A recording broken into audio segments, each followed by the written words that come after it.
So Nobel prize in physics की बात करें तो अभी मिला है Alain Aspect, John F Clauser and Anton Zeilinger. इन्होंने काम किया है क्वांटम मैकेनिक्स पे। सो नाम है Alain Aspect, John F Clauser and Anton Zeilinger for their work on quantum mechanics for their experiment with the entangled photons, establishing the violation of the Bell inequalities and pioneering the quantum information science।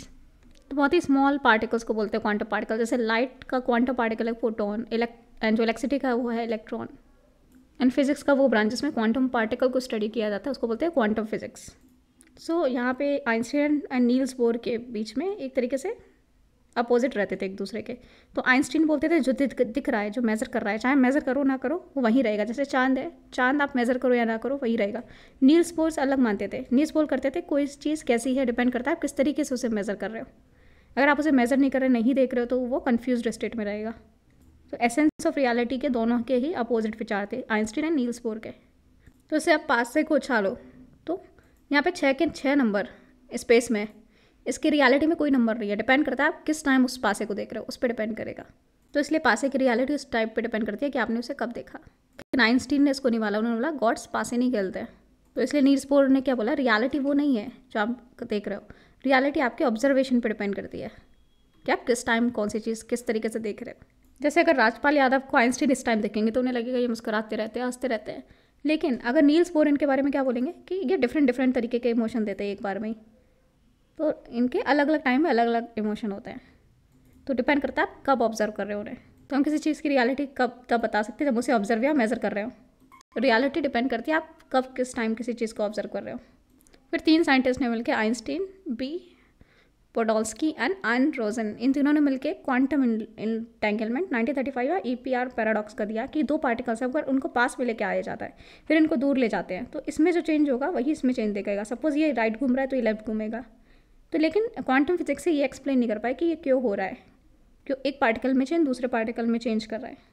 तो यहाँ पे एक अगर right spin हो रहा है तो दूसरा लेफ्ट कैसे होगा, क्या ए दूसरे को इन्फॉर्मेशन भेज रहा है। तो आइंस्टीन ने बोला कोई भी स्पीड लाइट की स्पीड से ज़्यादा ट्रेवल कर नहीं सकते, तो इन्फॉर्मेशन इतनी जल्दी तो पहुँच नहीं सकती है ए से बी तक। तो ये तो रीज़न हो नहीं सकता है कि इन्फॉर्मेशन ट्रैवल कर रही है। तो आइंस्टीन ने लोकल वेरिएबल की थ्योरी दी कि जब ये लोग नज़दीक आते हैं तो आपस में एक तरीके से बात कर लेते हैं कि मैं लेफ्ट घूमूंगा तो तुम राइट घूमना। तो इस तरीके से लोकल वेरिएबल की थ्योरी दी आइंस्टीन ने। जब पास में आते हैं दोनों अपनी ट्रेड्स पहले से ही फिक्स कर लेते हैं। तो आइंस्टीन ने इसको स्पूकी एक्शन एट डिस्टेंस बोला। आइंस्टीन ने इसको बोला स्पूकी एक्शन एट डिस्टेंस, मतलब अजीब तरीके की चीज़ है। फिर लोगों ने कहना शुरू कर दिया ये लोकल वेरिएबल कुछ नहीं है, इन्फॉर्मेशन लाइट से तेज़ स्पीड में जा रहा है। मतलब जो आइंस्टीन की थ्योरी ऑफ रिलेटिविटी है ये कुछ भी लाइट की स्पीड से ट्रैवल नहीं करता, उसको गलत कहने लगे लोग। तो ये थे बेल। तो इन्होंने इनइक्वालिटी का प्रिंसिपल दिया 1961, बेल्स इनइक्वालिटी।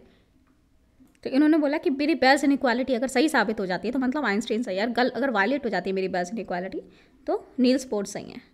अगर ये इनकी इनइक्वालिटी प्रूव हो जाती है मतलब आइंस्टीन सही है, मतलब रियलिटी आप कब देखते हो उस पर डिपेंड नहीं करती है। अगर ये वायलेट हो जाती है मीन नील्स बोर सही है कि रियलिटी डिपेंड करती है आप उसे कम मेजर कर रहे हो।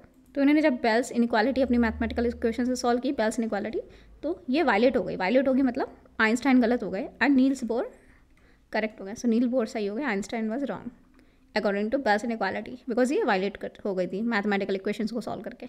मीन्स 2 जो पार्टिकल्स होते हैं वो आपस में इन्फॉर्मेशन एक्सचेंज करते हैं एंड इसी को बाद में बोला गया क्वांटम इंटेंगलमेंट।